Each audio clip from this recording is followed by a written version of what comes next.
demás que hagamos una oración para que la palabra que Dios ha puesto en mi corazón hoy compartir con todos ustedes sea de bendición, y tanto los niños que están en sus clases como nosotros que estamos aquí y los que están al otro lado sean bendecidos y ministrados con esta palabra que vamos a compartir en el día de hoy. Oramos al Señor. Señor, te damos muchísimas gracias por este culto que estamos celebrando en tu nombre, sabiendo que tú estás con nosotros aquí en medio, Señor. Gracias por tu fidelidad, gracias porque sentimos tu presencia, tu paz, tu calma. Y queremos pedirte ahora humildemente, Señor, que nos ayudes a exponer tu palabra y que sea de bendición para todos y cada uno de nosotros, Dios mío. Te damos muchas gracias porque siempre tu palabra nos habla, nos instruye, nos anima, nos fortalece, y queremos pedirte que una vez más sea así, Señor. Ponemos este tiempo en tus manos, en el nombre de tu amado Hijo Jesús. Amén y amén. Gloria al Señor. Yo quiero llevarles, en primer lugar, aunque vamos a leer otros textos a lo largo del mensaje, primeramente vamos a ir a la carta de Santiago. Está casi al final del Nuevo Testamento. Es una carta muy bonita, donde él habla muy claramente todos y cada uno de los temas que él trata. Es muy directo, muy fácil de entender. Esto no significa de que no sea profundo en su mensaje, pero utiliza un lenguaje tan fácil de entender que cuando uno lee la carta de Santiago uno disfruta muchísimo, porque uno entiende lo que lee. Cuando uno lee la palabra y la entiende, uno disfruta y goza muchísimo, ¿verdad? Él habla de muchos temas a lo largo de esta carta, y parece ser que con los ricos estaba un poco picado, ¿eh?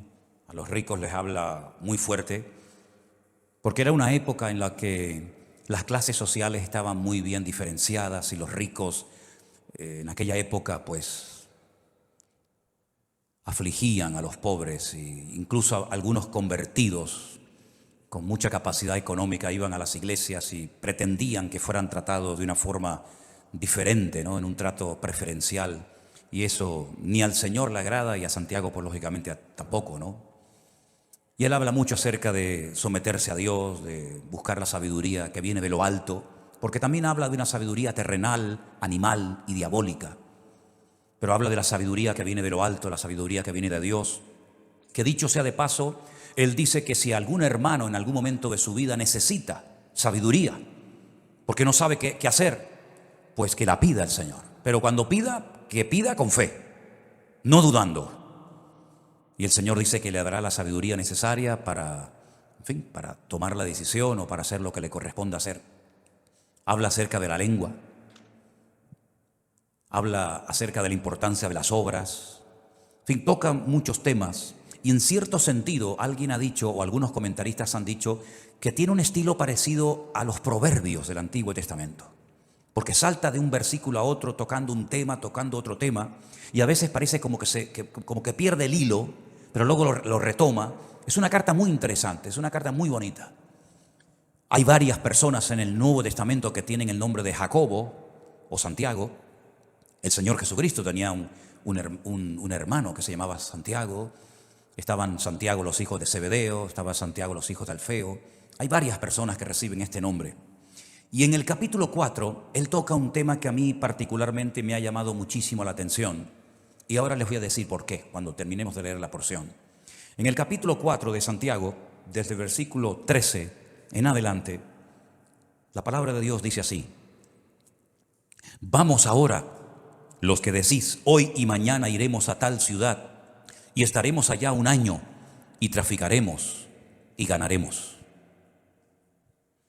Cuando no sabéis lo que será mañana, porque ¿qué es vuestra vida? Ciertamente es neblina que se aparece por un poco de tiempo y luego se desvanece. En lugar de lo cual deberíais decir, si el Señor quiere, viviremos y haremos esto o aquello. Pero ahora os jactáis en vuestras soberbias. Toda jactancia semejante es mala. Y al que sabe hacer lo bueno y no lo hace, le es pecado. ¿Cuántos dicen amén? Si algo creo que todos hemos aprendido en este último año, es que eso de hacer planes a largo plazo, como que ya no va. Ya todo es a corto plazo. Hemos visto que el mundo cambia de un día para otro con una rapidez tremenda. Hemos visto cómo la economía, las familias, las naciones, todo cambia con una rapidez tan brutal que eso, ya digo, de hacer planes a largo plazo, pues como que ya no va con nosotros.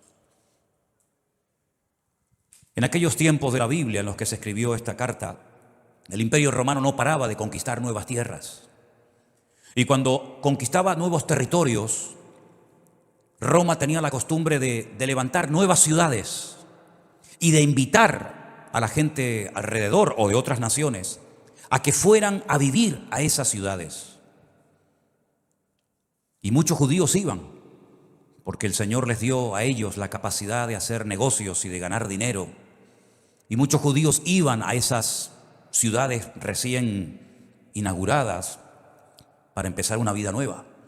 Y hacían planes, sobre todo con el objetivo, con la intención de ganar dinero, de hacerse ricos rápidamente, porque montarían el primer negocio de lo que fuera y lógicamente la gente tendría que recurrir a él para comprar lo que fuera. Y Santiago, observando la costumbre que había en aquella época de buscar nuevos territorios, nuevos lugares para empezar una vida nueva y ganar dinero rápidamente, fácilmente, dirige estas palabras específicamente a ese tipo de personas. Esas personas que hacían planes sin consultar con Dios. Esas personas que hacían planes a largo plazo y no metían a Dios en sus planes, sino que tenían como una especie de agenda, pero Dios no aparecía por ninguna parte. Y hay una clarísima advertencia para nosotros los creyentes hoy en día acerca de no hacer planes a largo plazo, porque es perder el tiempo. Y sobre todo cuando no consultamos con Dios, podemos correr graves peligros. ¿Qué es la vida? Es el título del mensaje de hoy. Santiago dice que la vida es como una neblina que aparece por un poco de tiempo y cuando te das cuenta se ha desvanecido y se ha ido para siempre.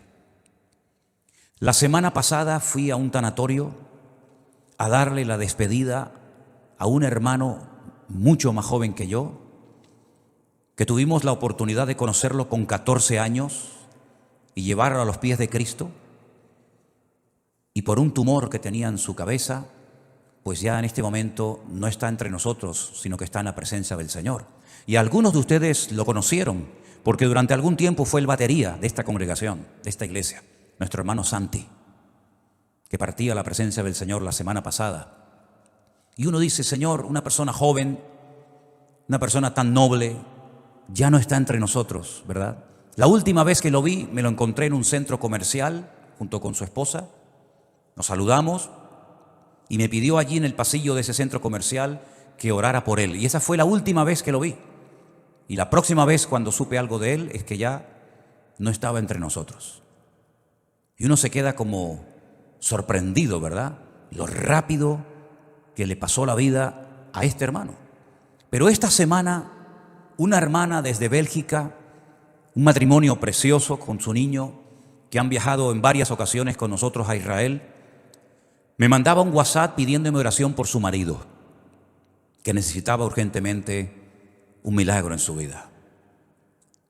Lo llamé, él está en el hospital, o estaba en el hospital, hicimos una videollamada, nos vimos y le han diagnosticado un cáncer y le han dado 3 meses de vida. Un hermano que fue al médico, se encontraba mal y el médico le dijo, esto es lo que tienes y no hay nada que hacer. Y pensando en todo esto, leyendo estos versículos, yo decía, Señor, hacer planes hoy en día a largo plazo, ¿para qué sirve? Si capaz que hoy es el último culto que estamos aquí. ¿Quién sabe lo que nos depara la vida? ¿Quién sabe cuánto tiempo nos queda? ¿Quién sabe si algunos de los que están aquí tal vez no llegaremos a fin de año? Solamente Dios lo sabe. Él es el que da la vida y el que la quita cuando quiere y como quiere. Y muchas veces observo a creyentes cómo oran, cómo organizan su vida, y me doy cuenta de que sin darnos cuenta podemos caer en el error de hacer planes y proyectos y llenar la agenda con actividades Pero, por supuesto, si Dios quiere, llevaremos a cabo esos planes, porque si Dios dice no, por más que nos empeñemos, no tiene ningún sentido. Estaba leyendo algunos versículos donde Pablo abre su corazón, por ejemplo, a los hermanos de la iglesia de Corinto, y les cuenta sus planes, y les dice, voy a ir aquí, voy a ir allá, y quiero hacer esto, y quiero hacer aquello. Y hay un momento en la carta de Pablo a los Corintios que les dice, iré pronto a vosotros si el Señor quiere. Me impactó mucho esa forma de hablar de Pablo. Yo iré pronto a vosotros, pero siempre y cuando el Señor quiera. Primera de Corintios 4:19. Más adelante en la misma carta dice, porque no quiero veros ahora de paso, pues espero estar con vosotros algún tiempo, si el Señor lo permite. Primera de Corintios 16:7. Un varón de Dios, un hombre con unos dones y unas habilidades ministeriales tremendas, pero él sabía perfectamente que si el Señor no permitía, si el Señor no quería que fuera a Corinto, a Macedonia, a Éfeso, a donde fuera, no iba a ir por muchos planes que tuviera. Y esa es la mentalidad con la que nosotros tenemos que movernos hoy en día. No vamos a hacer planes sin consultar con Dios, porque ya el Señor nos ha demostrado clarísimamente que la vida es muy corta y que eso de hacer planes a largo plazo no tiene ningún sentido. Eso no significa de que vamos a vivir muertos de miedo. Eso no significa de que vamos a estar inactivos y con una inseguridad constante y permanente en nuestra vida, ni muchísimo menos. El miedo no es de Dios. La inactividad no es la voluntad de Dios para nadie. Y vivir con inseguridad constante y permanente, menos todavía. Una cosa es que sepamos que el tiempo está en las manos del Señor, y otra cosa es que vivamos con miedo, inseguros, de brazos cruzados. Nada que ver en absoluto. El futuro no está en nuestras manos. No controlamos el factor tiempo. ¿Saben ustedes, hermanos, que hay 533 versículos en la Biblia que hablan acerca de la importancia del tiempo? 533 versículos. Y hay un capítulo casi entero, que es el famoso capítulo 3 del libro de Eclesiastés, donde en 29 ocasiones diferentes Salomón utiliza la palabra et, que es la palabra tiempo. Y él dice que en la vida tenemos que mentalizarnos y estar preparados y reconocer que en la vida hay tiempo prácticamente para todo. Tiempo para morir, tiempo para vivir, para morir, tiempo para sembrar, tiempo para cosechar, tiempo para reír y pasarlo bien, y tiempo también para llorar. Y él habla en 29 ocasiones de distintas circunstancias o situaciones en la vida en las que nos vamos a encontrar, porque prácticamente tendremos tiempo para todo. Me llama mucho la atención que Pablo le da mucha importancia al factor del tiempo y llega a decir, aprovechar bien el tiempo, porque los días son malos.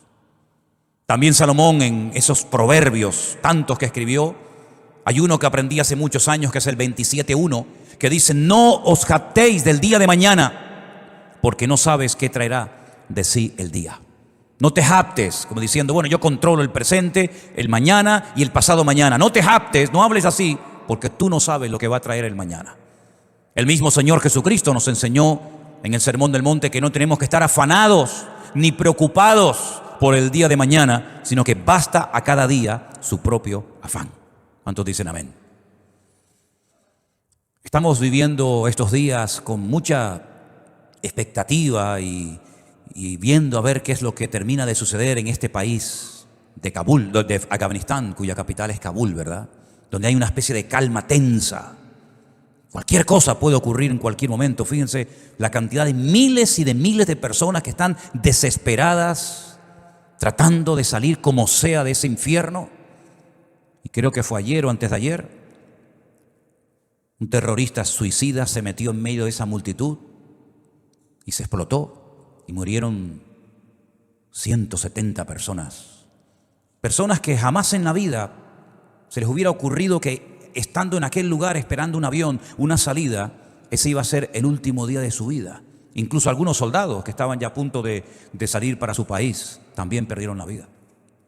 No somos dueños de la vida, no somos dueños del mañana, y por eso cada uno de nosotros tenemos que partir de la base de que lo que tengamos que hacer, hágalo pronto, antes de que sea demasiado tarde. También Salomón, que era un hombre que reflexionaba y meditaba sobre tantas cosas, en su libro de Eclesiastés dijo: acuérdate de tu Creador antes de que vengan los días malos, antes de que pierdas la visión, antes de que vengan los dolores, antes de que te quedes ciego, antes de que te vengan los problemas y de la vida, antes de todo eso, acuérdate de tu Creador en los días de tu juventud. Tenemos al Señor presente en nuestros planes y en nuestros proyectos. Una vez escuché una entrevista que le hacían a un famoso cantante, donde decía que tenía su agenda llena para los próximos 5 o 6 años, si no recuerdo mal. Tener la agenda llena para los próximos 5 o 6 años. Y después vino el COVID y todo eso, y seguramente su agenda la tuvo que tirar a la basura. Yo no sé si tú llevas una agenda y unos planes y unos proyectos y unos sueños, pero como no metas al Señor en esos sueños, planes y proyectos, ¿quién te asegura a ti de que vas a poder cumplir con todos tus sueños y con todos tus objetivos? Por eso siempre le digo a la gente: ¿has orado y has consultado con Dios lo que has decidido hacer? ¿O simplemente te has limitado a informar a tus padres, informar a la iglesia, informar a Dios de lo que tú ya en tu corazón has decidido hacer? Esa es una mala costumbre. Por eso Santiago dice que el que sabe hacer lo bueno y no lo hace, está pecando. Y pecamos cuando informamos a Dios de los planes que ya hemos decidido llevar a cabo. Esa no es la actitud de un cristiano maduro. La actitud de un cristiano maduro que quiere agradar a Dios tiene que ser: Señor, esta es tu voluntad. ¿Quieres que haga esto? ¿Quieres que me dedique a esto? ¿Quieres que me quede aquí? ¿Quieres que me vaya para allá? En otras palabras, Señor, no quiero forzar circunstancias. No quiero que respaldes mis planes si no coinciden con tus planes. Que no se haga nunca nuestra voluntad, sino la de Dios en nuestras vidas. ¿Cuántos dicen amén? La vida se pasa volando. Curiosamente, el otro día Miriam estaba así como un poco mosqueada porque no le hace gracia cumplir 25 años. ¡Oh, qué tragedia! 25 años. Qué tremendo, ¿no? Si nos miramos a nosotros mismos, por lo menos en mi caso, no sé en el vuestro, a mí la vida se me ha pasado volando. Ni me he enterado, pero aquí estoy, aquí he llegado.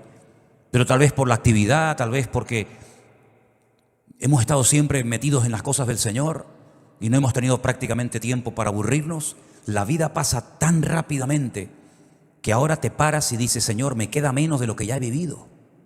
Incluso en el ministerio, a menos que Dios te dé una fuerza de un toro, lógicamente siempre le queda a uno menos vida de la que ya ha vivido cuando uno llega a ciertas edades, ¿verdad? Por eso qué importante ahora más que nunca, y sobre todo los jóvenes, los que todavía teóricamente tenéis muchos años por delante, que se acostumbren a consultar con el Señor todos los pasos que queréis dar. Porque nadie de nosotros está vacunado en contra de errores, en contra de equivocarnos, sino más bien todo lo contrario. Yo recuerdo pasajes en la Biblia que me han hecho reflexionar mucho, como por ejemplo un día cuando el rey David le comenta al profeta Natán que tiene en su corazón el plan, el proyecto, la idea de construirle una casa a Dios, un templo. Y llega el profeta Natán y le dice: haz todo lo que pongas, lo que sientas en tu corazón, porque Dios está contigo. Y al día siguiente tiene que llegar y decirle: Dios te dice que tú no puedes construir ese templo, sino tu hijo lo hará. ¿Qué había de malo en construir una casa, un templo a Dios? Nada. Pero los planes de Dios no eran que David fuera el que construyera el templo, sino su hijo. Para él su sueño en la vida era construirle un templo al Señor. Además, ya estaban todos los enemigos prácticamente sometidos, derrotados. Todos pagaban impuestos. Había paz en el país, todas las fronteras estaban bien seguras. Era el momento idóneo para comenzar a construir ese templo. Pero el Señor dijo no. Y él se murió con ese anhelo en su corazón de construir esa casa, ese templo al Señor. Pero le preparó todo para que su hijo Salomón lo hiciera. Así son las cosas del Señor. Unos siembran, otros cosechan, unos preparan todos los materiales para la construcción del templo, otros lo construyen. Cada uno de nosotros tenemos que consultarle al Señor si lo que estamos haciendo con la única vida que tendremos, que es esta, porque con la otra vida no contamos, en el sentido de que allí no vamos a mandar nosotros, pero con la única vida que nosotros podemos tener un mínimo de voluntad, tenemos que acostumbrarnos a someter todo absolutamente a Dios, para no perder el tiempo, para no encariñarnos, para no entusiasmarnos con cosas, con planes, con lugares, con personas que al fin y al cabo no entraban dentro de los planes de Dios. ¿Qué sentido tiene invertir mi vida, mi tiempo, mi energía, mis dones, mi juventud en algo para lo cual yo no nací, en algo que Dios no dispuso para mi vida? ¿Qué sentido tiene? Ninguno. Haber perdido mi tiempo, haber perdido mi vida en cosas que no eran de la voluntad de Dios. Sí, habrá ganado mucho dinero, pero dice la Biblia que un hombre, y si ustedes han prestado atención a la lectura esta tarde, fue muy interesante la parábola que el Señor contó. Un hombre que fue prosperado en sus negocios, un hombre que decidió ampliar sus graneros, porque había producido tanto su herencia, había producido tanto su negocio, que dijo, bueno, voy a derrumbarlo todo y voy a construir graneros más grandes. Los derribaré, edificaré mayores, guardaré mis frutos, guardaré todos mis tesoros, todo mi patrimonio. Y cometió una gravísima equivocación. Le habló a su alma, le habló a sí mismo y dijo, alma, muchos bienes tienes guardados para muchos años, repósate, come, bebe y regocíjate. Y el Señor le dice, necio, estás hablando y comportándote como un necio. Tendrás dinero, tendrás mucho patrimonio, tendrás muchas cosas, pero eres un necio, porque la forma como hablas delata tu inmadurez. La forma como hablas no es de un hombre sabio. ¿Cómo le vas a decir a tu alma que todo lo que has acumulado es para que ahora reposes, comas, bebes y disfrutas de la vida? Si esta noche vienen a buscarte, a pedirte tu alma, ¿qué harás con todas tus riquezas? No te van a servir absolutamente de nada, absolutamente de nada. Dice, así es el que hace para sí tesoro, pero no es rico para con Dios. ¿Estás atesorando en Dios o estás atesorando para este mundo pasajero y efímero, que es como neblina que pasa rápidamente? Cuando uno observa a las personas del Antiguo Testamento, sobre todo al principio en el libro del Génesis, la cantidad de años que vivían, llegando a edades tremendas, como por ejemplo la del famoso Matusalén, que parece que no se moría nunca, ¿verdad? 100, 200, 300, 400, una barbaridad de años. Pero al final, por muchos años que vivieron, todos y cada uno de ellos murieron y partieron a la presencia de Dios. Y por muchos años que podamos vivir en este mundo, tarde o temprano tendremos que reconocer que en este mundo estábamos de paso. Tuvimos el privilegio de haber conocido a Cristo y de haber aceptado a Cristo como nuestro Señor y Salvador personal, de haber entendido el Evangelio. Pero no solamente eso es importante, sino una vez que yo me he convertido, lo cual no es fruto de la casualidad, sino del plan de Dios para mi vida, como aquel sabio hombre, tenemos que decirle al Señor, y ahora que soy salvo, ahora que he entendido el Evangelio, cuando hay millones y millones de personas en el mundo que no saben ni quién eres, jamás en la vida han tenido una Biblia en la mano, y yo dentro de toda esa multitud enorme de personas te he conocido, he entendido la palabra, tengo la Biblia conmigo cada día. Ahora, ¿qué quieres que yo haga? Porque sería absurdo y necio por nuestra parte pensar que me he convertido para nada, simplemente para no irme al infierno, simplemente para ir a la presencia del Señor. Y el tiempo desde que me convertí hasta que vaya a la presencia del Señor, ¿qué hago? Puede ser que en algunos casos algunos tienen que seguir haciendo y dedicándose a lo que hicieron antes de convertirse, no digo que no. Pero por ejemplo el apóstol Pablo o Saulo de Tarso, recién convertido, tuvo el valor de preguntarle al Señor, ¿qué quieres que haga? Porque teóricamente, lo humanamente, lo lógico hubiera sido volver a Jerusalén, contarle a los que te enviaron que tuviste una experiencia que te cambió la vida y seguir con tu tradición, con tu ley, con tu mundo de rabino, etcétera, etcétera. Pero fue valiente y se atrevió a decirle a Dios, ¿y ahora qué quieres que haga? Y el Señor le dijo, entra en la ciudad y se te dirá lo que debes de hacer. No le habló un ángel, no le habló Dios con una voz audible revelándole el plan para su vida, pero Dios utilizó a un hombre fiel que estaba viviendo en aquella ciudad, que se llamaba Ananías. Y Ananías fue, oró por él y le dijo, hermano Saulo, esto y esto es lo que Dios quiere que hagas con tu vida. ¿Tú has tenido esa segunda experiencia? ¿O has tenido solamente la experiencia de haber nacido de nuevo? Gloria a Dios por ella. ¿O has tenido la segunda experiencia de decir, no solamente me convertí, sino que además esperé en el Señor y el Señor me reveló cuál era su voluntad para mi vida? Yo sí la tuve, tanto la primera como la segunda. Le dije una noche al Señor, muy joven, ¿qué quieres hacer con mi vida? Y Él puso en mi corazón y las puertas se me abrieron y las circunstancias se dieron para que yo me preparara. Y en los últimos 40 años de mi vida he estado sirviendo a Cristo, lo cual ha sido la mejor decisión que he tomado en toda mi vida. Y lo que lamento es que no podré tener tal vez otros 40, 50 o 60 años sirviendo al Señor, porque hay tanto por hacer. Hay tantas vidas que aún no han conocido a Cristo. Hay tanta palabra que aún queda por enseñar. Pero gloria al Señor que en la Biblia vemos que uno moría y Dios automáticamente levantaba a otro. Me imagino que para el pueblo de Israel habrá sido una tragedia, una pérdida tremenda el haber perdido a Moisés, porque además ni pudieron enterrarlo, porque se fue una mañana a orar al monte y nunca más volvió, porque dice que Dios lo enterró y nadie sabe dónde Dios lo metió. Y me imagino que algunos habrán dicho, ¿y ahora qué hacemos? El Señor levantó a otro hombre llamado Josué. Amén, hermanos. Y Josué terminó la tarea que Moisés no pudo acabar, que era la de introducir al pueblo de Israel en la tierra prometida y después distribuir la tierra proporcionalmente a todas y a cada una de las tribus de las familias. Y cuando muere Elías, aquel hombre valiente, aquel hombre que Dios usó tanto, alguien habrá dicho, bueno, ¿y ahora? ¿Ahora cómo Dios nos va a hablar si no hay nadie? Claro que había alguien. Dios levantó a un Eliseo. La tragedia fue que cuando murió Eliseo no hubo otro que se levantara como él. Y hoy en día tenemos que partir de la base de que nos complementamos los unos a los otros.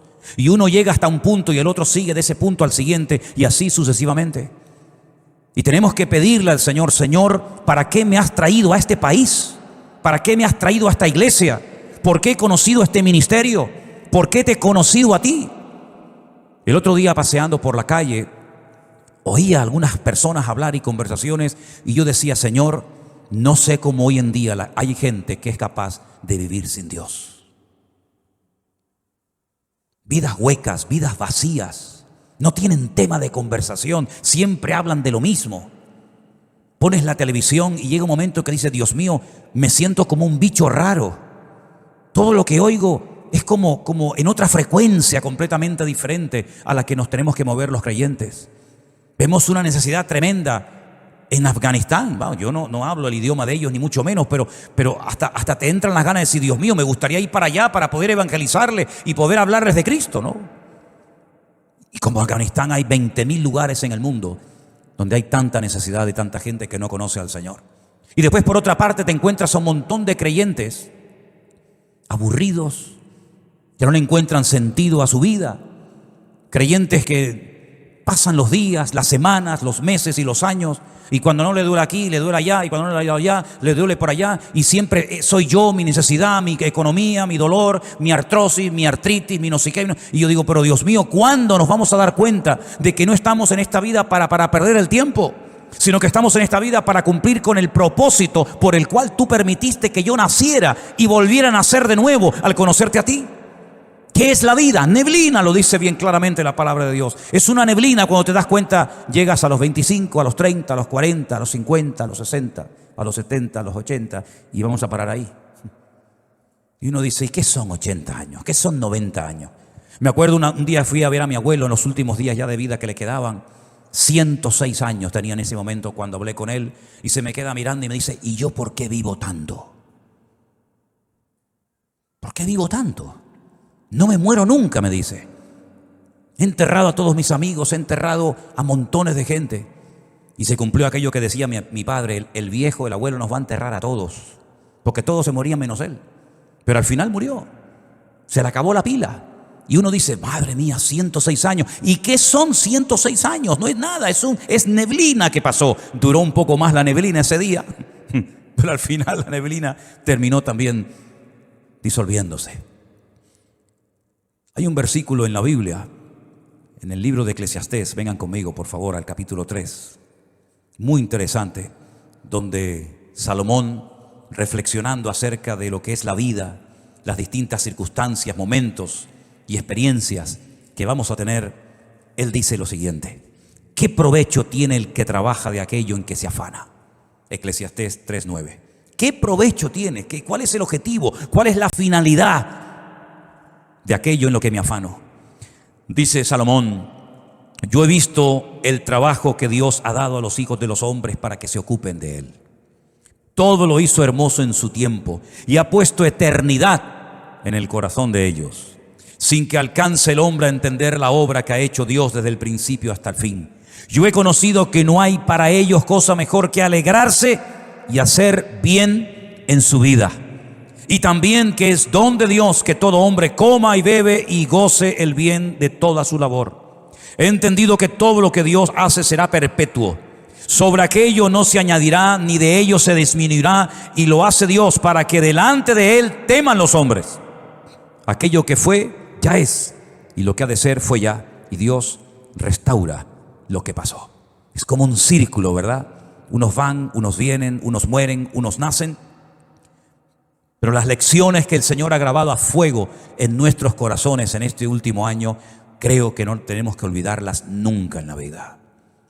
Dios nos está dando oportunidades hoy en día más que nunca para que podamos hacer lo más importante que podemos hacer, que es servir a Dios, servir a su obra y dar la vida en rescate por muchos. ¿Cuántos dicen amén? Nadie de los que están aquí en esta tarde que ha conocido el Evangelio tiene por qué sentirse inútil, que no sirve para nada, que no está capacitado, que no sabe. Déjense de excusas, hermanos. Todos y cada uno de los que estamos aquí hemos sido llamados específicamente por el Señor, primero para que le conociéramos a Él. Pero ya le conoces, ya está, gloria a Dios. Ahora cada día nos esforzamos, leemos la palabra, estudiamos, oramos, nos congregamos. Eso es normal en la vida de cualquier creyente, el crecimiento, el desarrollo, la madurez, ¿verdad?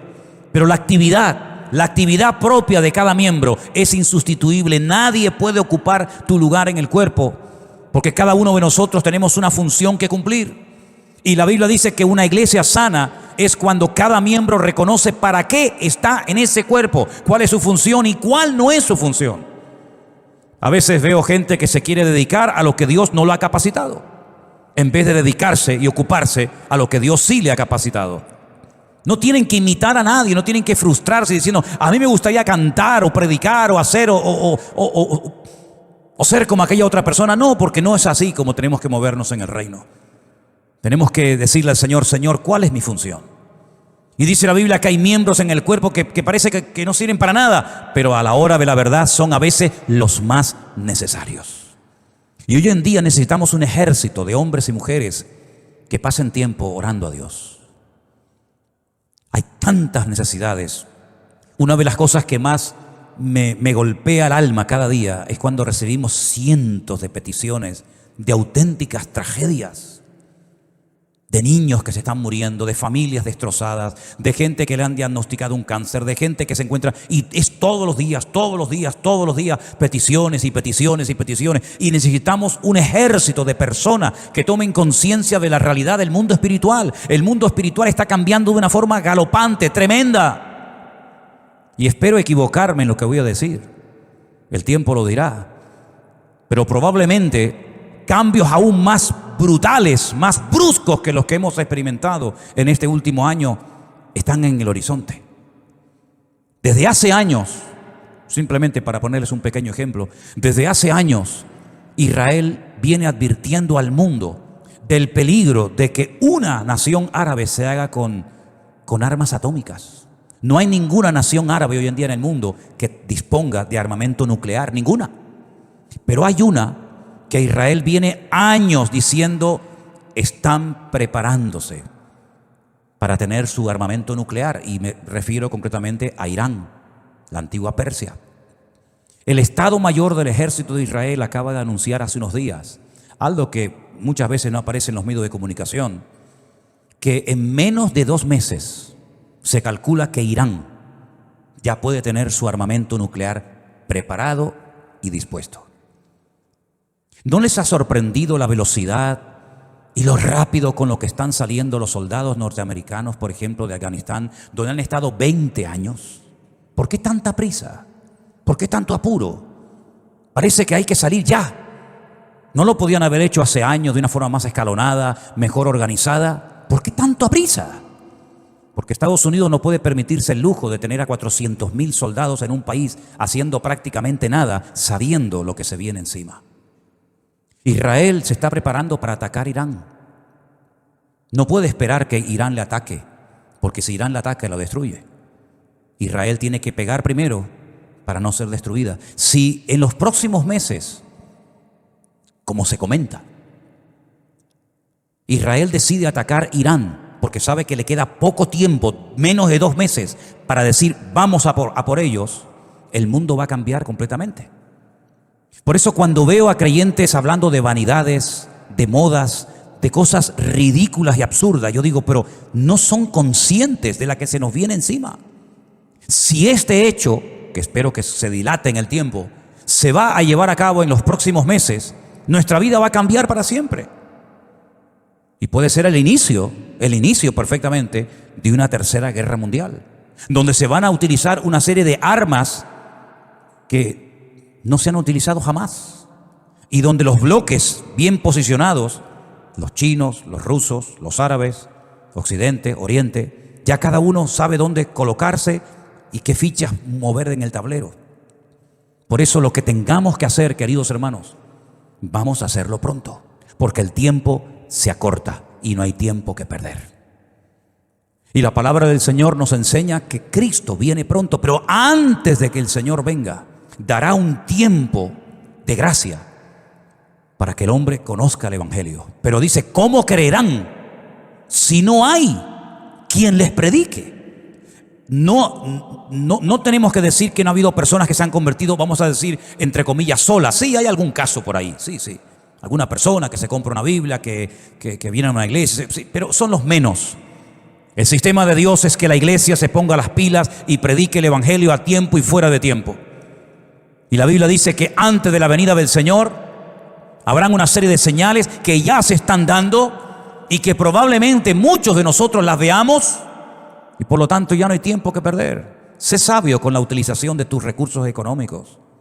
Sé sabio con tu tiempo. Organízate de tal manera de que tengas tiempo para estudiar las profecías, para prepararte, para servir al Señor.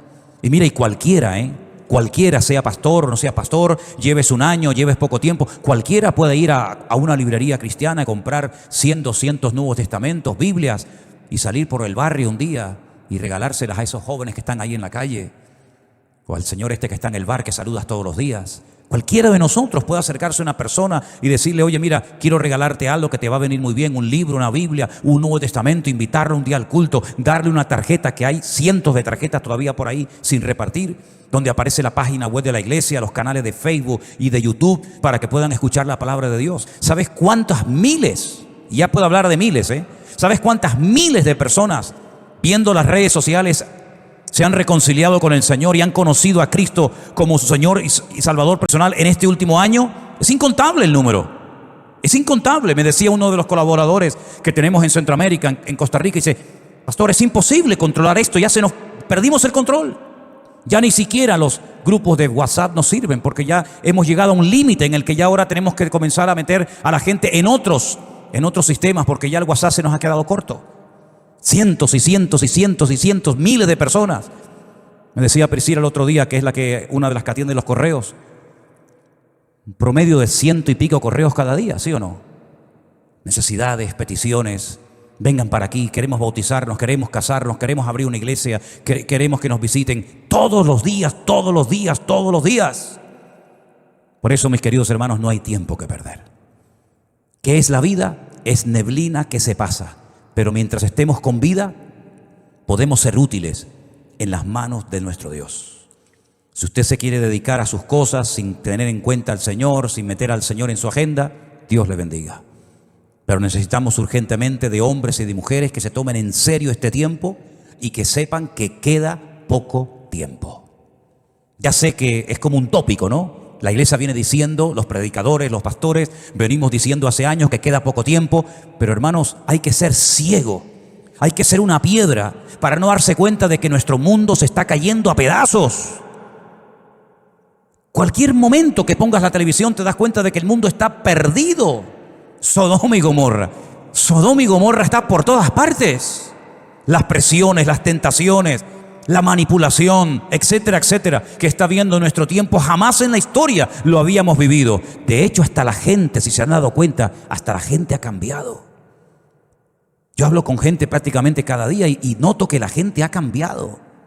Antes podías dialogar, hasta discutir de religión, discutir de Dios, discutir de Biblia, pero están como cauterizados, como robotizados.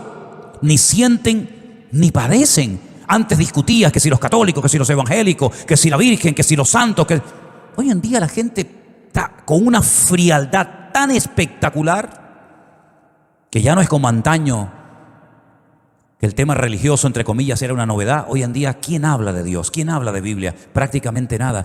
Es una de las señales de los últimos tiempos, la frialdad del mundo hacia Dios, pero que no sea la característica de la iglesia hoy en día para nosotros, porque la Biblia dice que el amor de muchos también en los últimos tiempos se enfriaría, mas el que persevere hasta el fin, ese será salvo.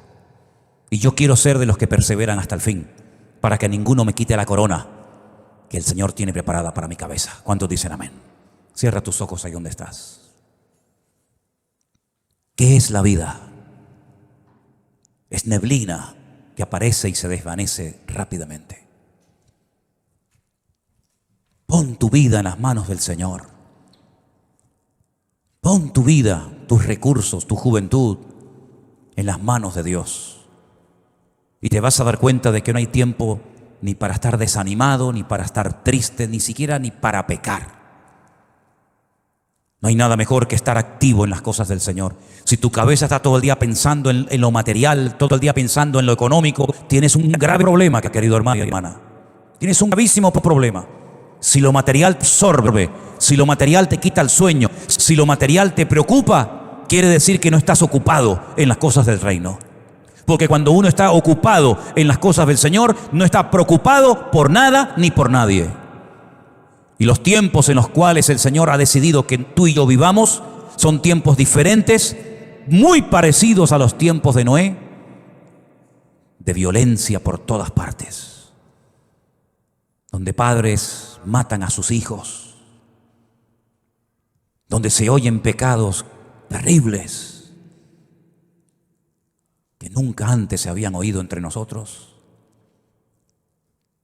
de gente que hace locuras y le ha perdido el miedo a la muerte, le ha perdido el respeto a Dios.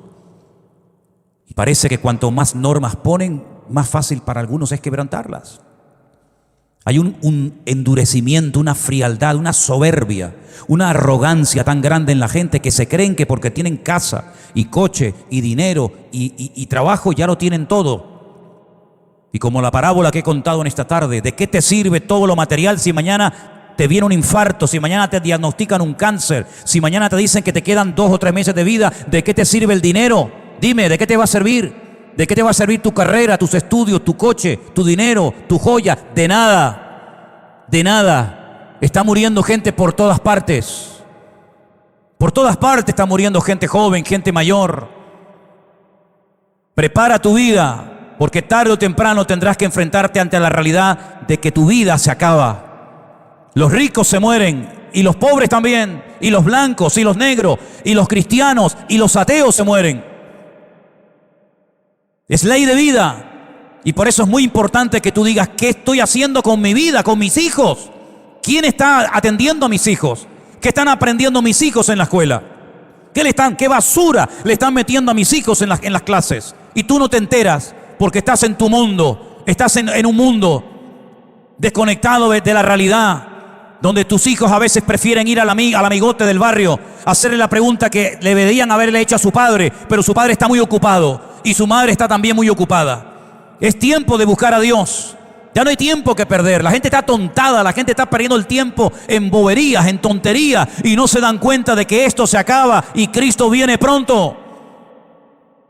Y puedes reírte, puedes burlarte, puedes hacer lo que quieras, pero la realidad es la misma. La semana pasada te acabo de decir, fui a enterrar a un amigo mío, un hermano más joven que yo. Y esta semana hablé por videoconferencia con otro hermano que le han dado 3 meses de vida y estamos orando para que Dios haga un milagro en su vida. Un hombre bueno, con un hijo, con una esposa, un hombre fiel, pero que le ha tocado esto en la vida. ¿Y quién no te dice a ti que mañana te puede tocar a ti? ¿O qué te crees que vas a vivir aquí en esta vida toda la eternidad? Estamos de paso, queridos hermanos y amigos. ¿Saben cuánta gente cada día muere sin esperanza? ¿Saben cuánta gente se quita la vida? ¿Saben cuántos jóvenes están aburridos porque no tienen nada? Ni trabajo, ni estudio, ni familia, ni nada. Es tiempo de hablar de la esperanza y de la fe que tenemos en nuestro Dios, porque solamente Dios puede salvar a España. Ningún partido político, ningún hombre puede salvar esta nación. Esta nación está en coma hace muchos años. El mundo está en coma. Las familias están destruidas. Y no es que esto sea un mensaje apocalíptico para asustar a nadie, es que hay que ser ciego para no darse cuenta. Hasta hace pocos años Venezuela era una maravilla de país. Miren cómo está hoy en día. Hasta hace no muchos años otros países donde la gente iba a buscar trabajo, hoy en día están hechos pedazos y la gente desesperada por salir. Las imágenes de esos niños en cloacas con agua putrefacta hasta la cintura, esperando que un soldado tenga un poco de piedad y de misericordia para montarlo en un avión y salir del infierno, son realidades que están ocurriendo hoy en día en el mundo. La gente sigue pensando en el fútbol, la gente sigue pensando en sus vacaciones. Sigan jugando, sigan jugando. Pero es tiempo de buscar a Dios. No hablo de una religión, no hablo de una iglesia, hablo de Dios. Hablo de buscar al Dios vivo que puede traer esperanza a tu familia. Hablo de un Dios poderoso que puede traer esperanza a tu casa. No hablo de una iglesia, no hablo de una religión. Hablo de un Dios que te amó tanto, que murió en la cruz para que tengamos esperanza y para que no nos muramos con una depresión, amargados de la vida. Señor, en el nombre de Jesús queremos orar en este momento por las naciones de la tierra, por esta nación de España que te ha dado la espalda y con su soberbia y con su arrogancia se creen sabios y son necios, Señor, porque le han dado las espaldas a Dios, y no hay mayor necedad que renunciar a Dios y a su palabra. Señor, en el nombre de Jesús, ten misericordia de estas naciones. Usa a tu amada iglesia en este tiempo para que podamos en el nombre de Jesús llevar este mensaje de vida, de esperanza, de fe y de amor a miles de corazones que hoy están desesperados, que hoy no tienen ganas de vivir, sin trabajo, enfermos, desilusionados de la vida, hartos de todo. Señor, úsanos. Y te pido, Dios mío, que podamos ser gente útil en este tiempo y que a muchos se le caigan las escamas, la venda de los ojos, y se den cuenta de que el tiempo se acorta y de que el mundo no va a ir a mejor. El mundo, según tu palabra, va a ir de mal en peor. Y por eso es tiempo de buscar a Dios, de tener fe en Dios y de no perder más el tiempo en estupideces que no sirven para nada. Señor, ayúdanos, guárdanos, Padre Santo, de las vanidades de este mundo, de perder el tiempo. Y ayúdanos, Señor, a mantenernos firmes en la fe. En el nombre de tu amado Hijo Jesús. A ti la gloria y a ti la honra. En el nombre de Jesús.